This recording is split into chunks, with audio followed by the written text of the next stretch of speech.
Hoje, 21 de setembro, também é o dia de luta das pessoas com deficiência, que tem ainda um longo caminho até conseguir uma sociedade que garanta o mínimo de direitos que essas pessoas devem receber. Em função dessa data, nós convidamos para falar aqui no Jornal da TV Onix o ativista Alexandre Amaral. Oi, Alexandre, bom dia. Muito obrigado por participar no Jornal da TV Onix. Se a gente pensar em termos de cidade, Alexandre, São Carlos oferece uma boa estrutura aos que têm alguma deficiência? Olá, Ney e todos, bom dia. Muito obrigado aí pelo convite, pela oportunidade. Eu acho sempre muito importante e válido a gente falar sobre inclusão social e acessibilidade.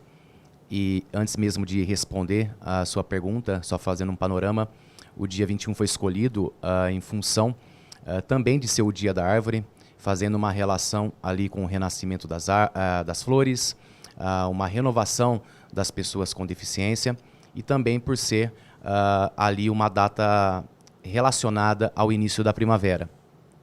Essa data ela foi cunhada ali mais ou menos na década de 80 e falando um pouco sobre acessibilidade da pessoa com deficiência em São Carlos, nós encontramos ainda, mesmo São Carlos sendo a capital da tecnologia, uma cidade muito inacessível.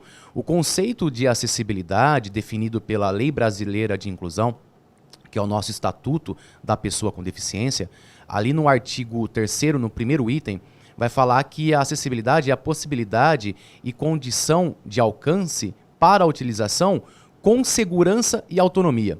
Então a reflexão que a gente pode levar até para o nosso poder público, para os nossos governantes será que a gente tem uma condição de acessibilidade com segurança e autonomia nas nossas calçadas, nas nossas vias, né? Considerando aí o conceito de barreiras, que também está ali definido nesse mesmo artigo 3º do nosso estatuto, que fala que as barreiras, elas são ali os entraves, os obstáculos, tudo que impeça, limite ou prejudique o acesso aos edifícios, às vias.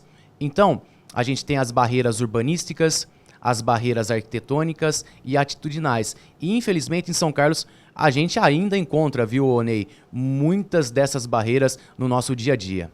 Alexandre, então, existe uma legislação que define isso. Por que ainda tem tanta dificuldade para se implantar isso nas nossas cidades, nos nossos prédios públicos e outros locais onde aquela pessoa que tem a deficiência tem que estar sendo tratada de maneira igual às outras pessoas, não é isso? Sim, Ney.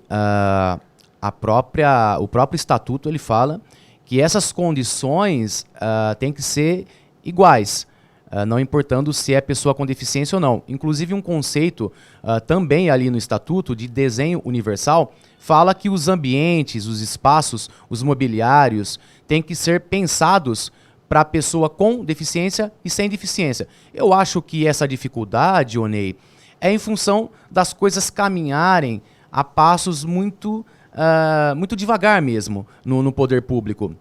Se a gente pegar a própria história da luta da pessoa com deficiência, em 2006 a gente teve a Convenção sobre os Direitos da Pessoa com Deficiência, que ali coroou o conceito social de pessoa com deficiência, não sendo mais utilizado portador ou deficiente, né, apenas. E de 2006 para 2008, apenas 2 anos após que o governo federal trouxe essa convenção para dentro da nossa Constituição Federal, e apenas em 2015 que a gente teve ali a Lei Brasileira de Inclusão. Então, a caminhada é longa, porque é duro o trato com o poder público.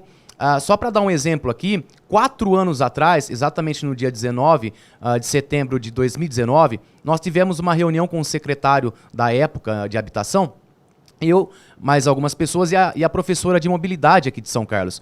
E porque o nosso amigo Flávio, ele sofreu um acidente, foi atropelado numa calçada aqui, saindo de um carro saindo de um restaurante.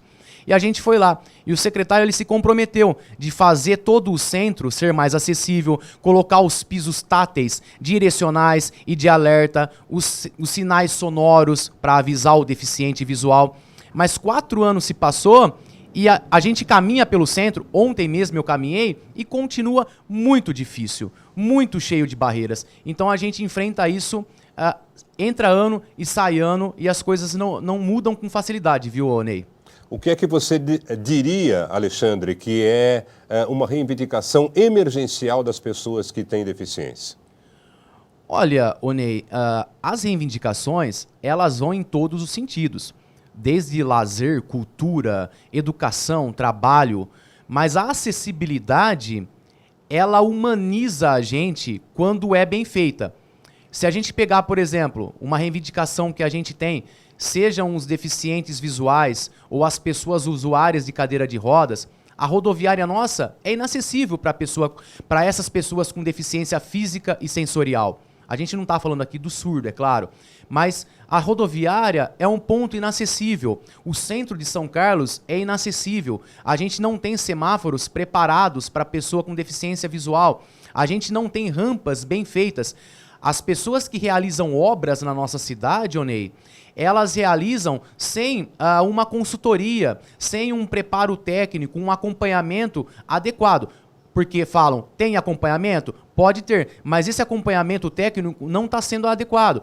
Porque a gente tem as rampas com inclinação errada, a gente tem os pisos táteis, direcionais e de alertas colocados de forma errada ou em locais que vão dar de frente de muro, de frente de poste. Então, a gente precisa que o poder público aqui de São Carlos realmente queira se aproximar da gente como pessoa com deficiência e traga a gente para próximo para conversar, para falar, olha, como que a gente deve fazer o piso tátil aqui? Como que a gente deve fazer essa rampa?